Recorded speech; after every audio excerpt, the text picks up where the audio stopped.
WhatsAppiin amma waan ajaa'ibaa nuuf fidee lakkoofsa fayyadamaa ture yookaan immoo WhatsAppii keenya osoo inni koodii nu gaafatin iimeelii qofaan WhatsAppii san banachuu dandeenya. Haala kamiin seenna WhatsAppiin kun maal fidee iimeeliidhaan akkamitti itti seenamuu danda'ama ka jedhu bal'inaan waliin ilaallaa waan ajaa'ibaati waan baay'ee bareedaadha. Yeroo tokko qofa iimeelii keessan verify gochuudhaan seetingii xiqqoo qofa sirreeffachuudhaan sanaan booda lakkoofsa bilbilaa gonkumaa isin hin barbaachisu jechuudha.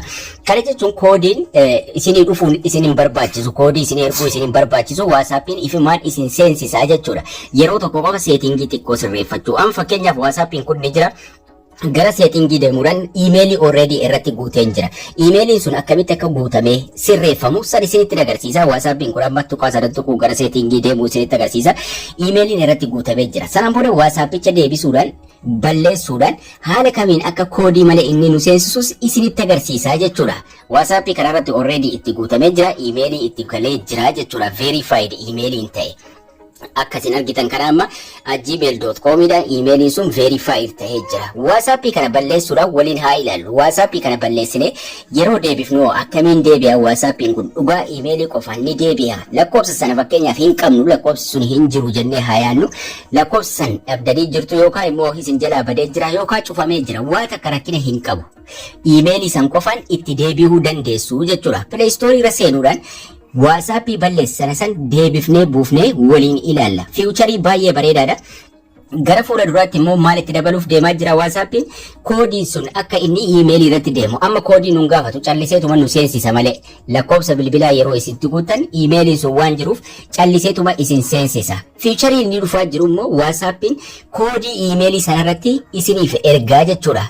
Lakkoofsi bilbilaa sun bade iimeelii sanarratti koodiin isinii dhufa waa tokko rakkina hin qabu jechuudha. Iimeelii moo bilbila keessa irra jiru iimeelii isin seetingii keessaa itti guuttattan sanarratti koodiin isinii ergamaa jechuudha. Amma already WhatsAppii kana gadi buusaa jira. WhatsAppii kana gadi buufnee irra haaseennu. WhatsAppii open gadi bu'ee jira.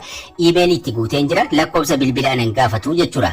Kana jechuun koodiin lakkoofsa bilbilaa irratti nuuf hin ergamu. WhatsAppii kana argisiisee booda lakkoofsa irratti guuttanne sana itti galchina bakka kanatti lakkoofsa sana itti barreessina jechuudha.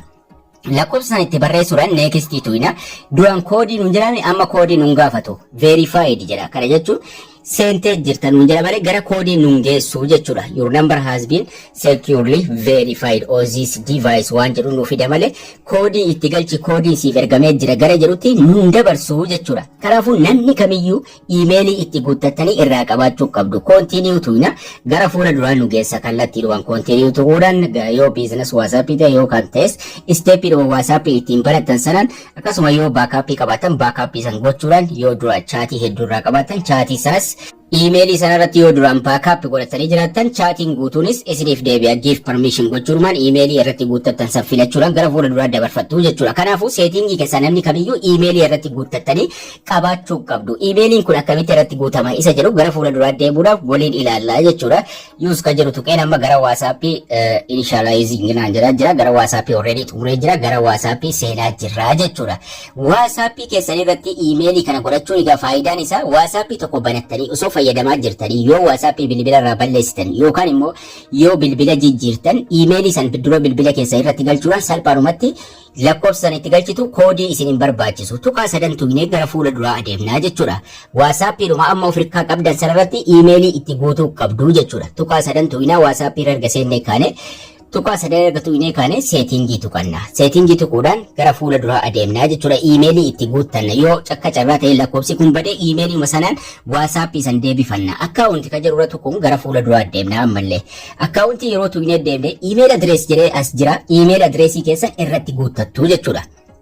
Email adreesii asirratti barreeffattu. Email adreesiin kun kan inni dalagu lakkoofsa ittiin banattanii fayyadamaa jirtan san qofaaf jechuudha. Email adreesii san namni biraa hin argu. Irra seenna add email ka jedhu sun ni jira. Add emailii tuqanna.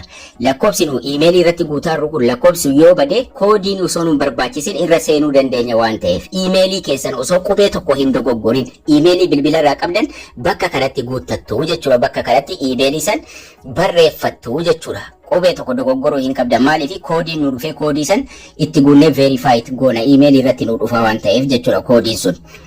Next tuqanna.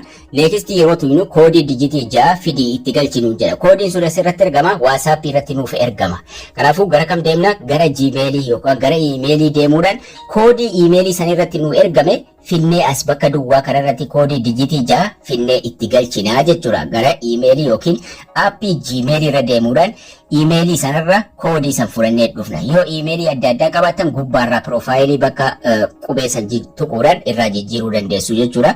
Iimeelii jijjiiruu dandeessu, iimeelii barbaadan fayyadamuu dandeessu. WhatsApp verification code jedhee nu dhufa. Koodii kana irra qabnee kooppii godhachuudhaan gara WhatsAppiitti deebina jechuudha. WhatsApp sun lakkoofsi sun yoo bade kanaan booda nu yaachisu jechuudha. WhatsApp keessan balleessitanii deebiftanii ilaaluu dandeessu. Koodii isin gaafatu jechuudha. Yeroo tokko koodii kana itti galchitanii verify gootu. Verify ka jedhu jala isaa jira. Erga koodii dijitii 6 itti galchitee kaane verify ka jedhu kana tuuda. Iimeeliin keenya sun verified nuuf tahaa jechuudha. Verify ka jedhu erga tuunee booda verify nu ta'a. Koodiin sun verify ta'ee jira. Iimeeliin kun lakkoofsa kana qabee ta'a kanaan booda jechuudha. Lakkoofsi kun akka carraa ta'ee yoo bade yookaan immoo WhatsAppiin sun yoo bilbila irraa haqame salphaadhumatti WhatsAppii daawunlood godhannee lakkoofsa sana yeroo itti galchine lakkoofsa irratti koodii nuuf hin ergu kallattiidhumaan itti nu seensisaa jechuudha. Iimeeliin sun bilbila keessan irra jiraachuun dirqamaa jechuudha.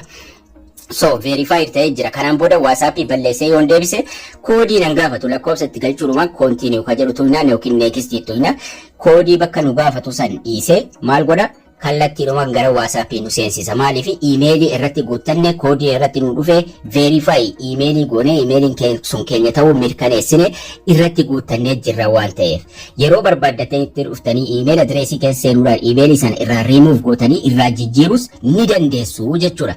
Kanaafuu fiicharii baay'ee bareedaa ta'edha. Nama maraafuu share gootanii hundi keessanuu itti fayyadamuu qabdu. WhatsApp fayyadamaa jirtu taanaan WhatsApp sanarraa seetingii irra galuudhaan iimeelii keessan dirqama itti guutuu qabdu. Haala kanaan foormii kana guuttanii yeroo tokko verify gootu salphaatti sanaan booda gara WhatsApp deebitanii seenuu dandeessu. Lakkoofsi ni gubataa yookaan ni bada. Barnoota WhatsApp bal'inaan argachuu barbaadan chaanaalii kiyya jala seentanii playlistii jala yoo seentan barnoota WhatsApp jedhee bakka tokkotti hidhamee jira. Achi jala argachuu dandeessu. Barnoonni keenya irraas kana fakkaata. Haga barnoota kutaa itti aanu walitti deebinu turtii gaarii nagayaan tura.